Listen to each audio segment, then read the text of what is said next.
Hi, it's me, Tim. I'm trying to figure out what topics to talk about first. I've got a huge list. I'm not sure which ones to start with. So I thought I'd throw a bunch of them out there and you guys can leave a comment and tell me which one you think I should start with or which one you find really interesting or you haven't heard about somewhere else.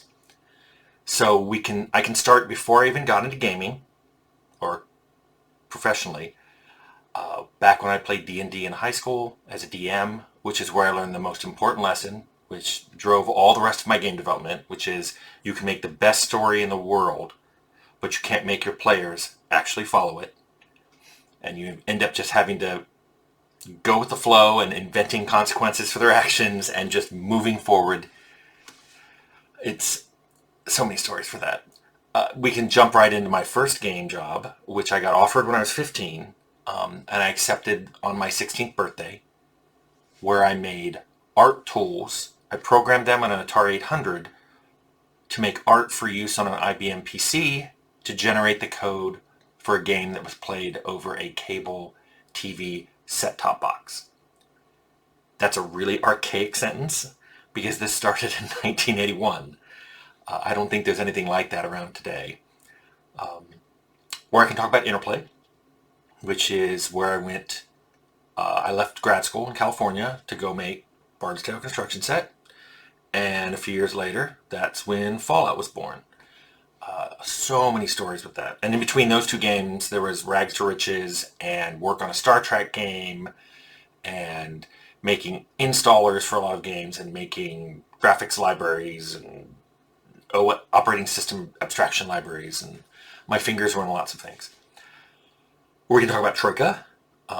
You may be familiar with Troika's three games that we made when my company, I made it with Jason Anderson and Leonard Borarsky. It existed from 98 to 2005. We made Arcanum, Temple of Elemental Evil, and Vampire Bloodlines. You've probably heard of those, but did you know in between Arcanum and Temple, we made a Lord of the Rings demo, which I recently found in my archives. I keep everything, and I got it up and running.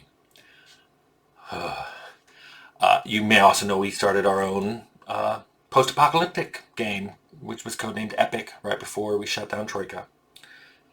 I can talk about Carbine, where I dipped my toes into making an MMORPG. I worked there from 2005 to 2011. I did 3 years as programming director and 3 years as design director. And the game, after I left, came out 3 years later, so that game was under development for over 9 years.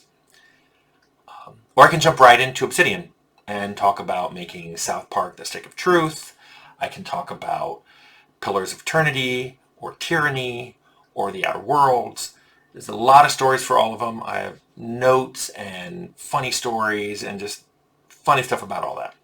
I can even talk about what it's like now, where I'm not retired, but I moved into contracting, and now I contract for several different companies. And it's interesting, the life of a contractor, where you're not actually, assigned to any one particular game. You're basically just called in to give advice and expertise on a bunch of different topics. So pick one of those, tell me what you like, leave a comment, and I will dive in. Thanks.